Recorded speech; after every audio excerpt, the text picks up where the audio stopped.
Sinking of Calgarian, March 1st, 1918. Episode 2.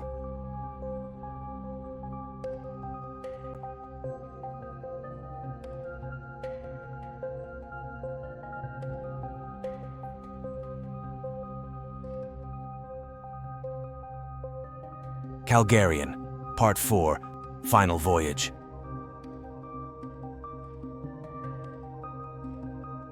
By 1918, Calgarian was switched to convoy escort duties. On February 15, 1918, Calgarian departed Halifax, bound for Liverpool.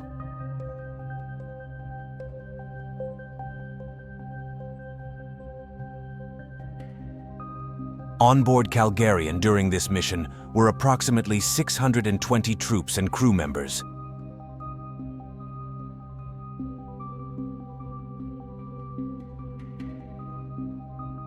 Commanded by Captain Robert A. Newton, Calgarian performed this voyage with a convoy of 29 other ships.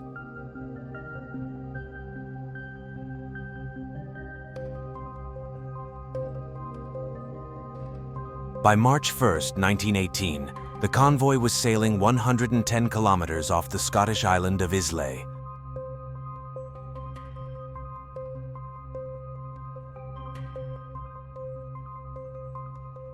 Sometime later, the German U-boat U-19 spotted the large convoy. Calgarian, being significantly larger than the other ships of the convoy, caught U-19's attention. Once the U-boat had gotten a good fix of the ship, U-19 fired a torpedo towards Calgarian.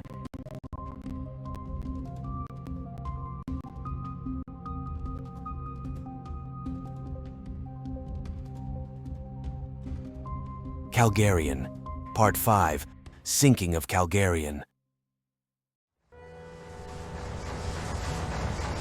On March 1, 1918, at 4:50 p.m., a torpedo struck Calgarian.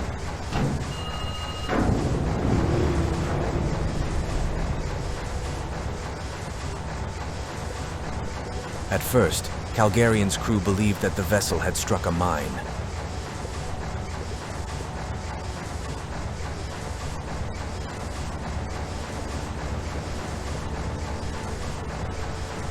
It would only be a few minutes later that another explosion would send vibrations throughout the entire ship.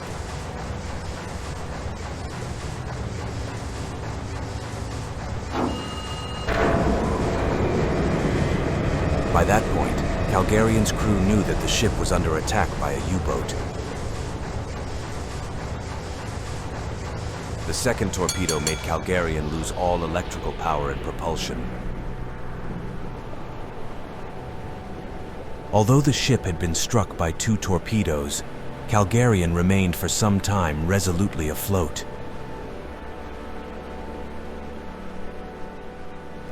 For this reason, several escort ships attempted to tow Calgarian to shore. Others were tasked to patrol the area in the hope of finding and depth-charging the U-boat that had attacked Calgarian. However, both of these acts proved futile. The cables towing the ship snapped due to Calgarian's massive weight. Furthermore, the escorts were unable to find the U-boat.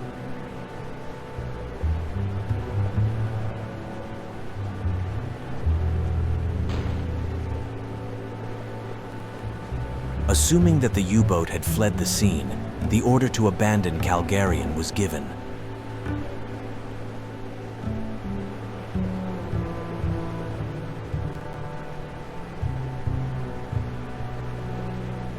Lifeboats were launched and almost immediately picked up by one of the several ships of the convoy.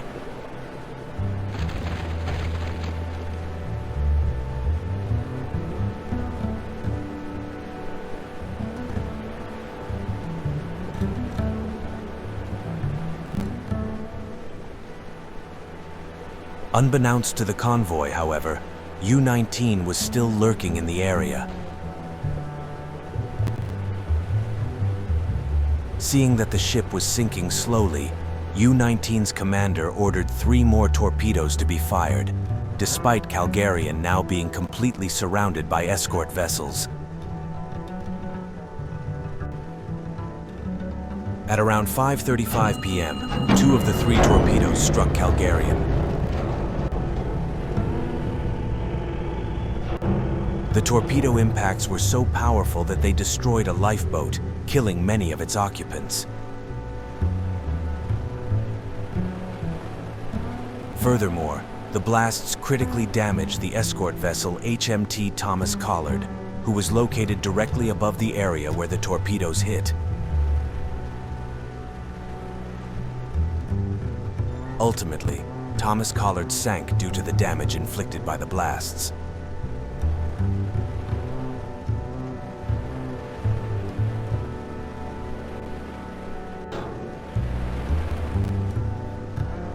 Shortly after the 2 torpedoes struck the ship, Calgarian began her final plunge and dropped by the stern.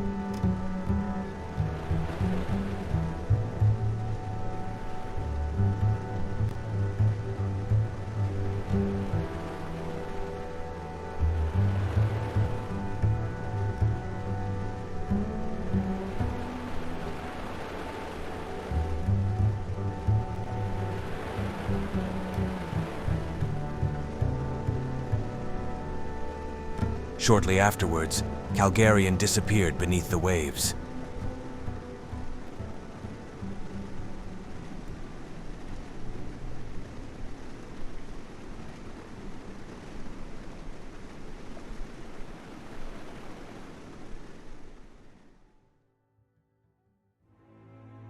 Calgarian, Part 6, Aftermath.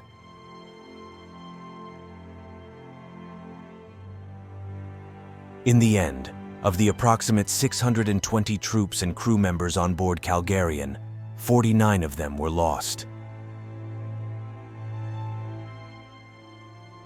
The casualties occurred during 2 instances. The first instance was when the torpedoes struck the vessel, killing anyone who was stationed deep within the ship in the areas where the torpedoes hit. The second instance was when the lifeboat was destroyed from the torpedo impacts, killing many on board. Despite the casualties, approximately 570 souls survived the sinking.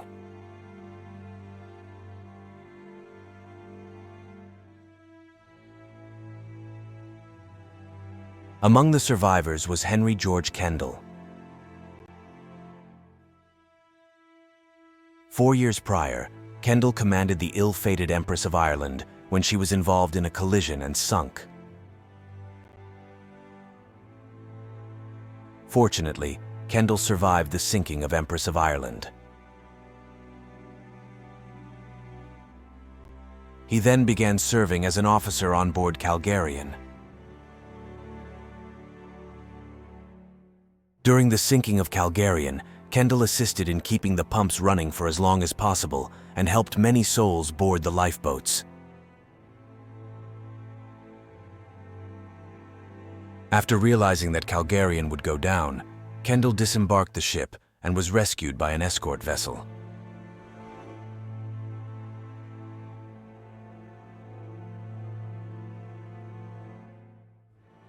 Calgarian remains one of the largest ships lost during the First World War.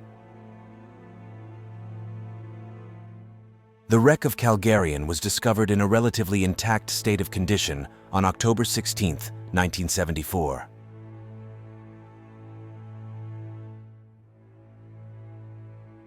Rest in peace to all those who lost their lives 107 years ago during the sinking of Calgarian on March 1, 1918. May they never be forgotten.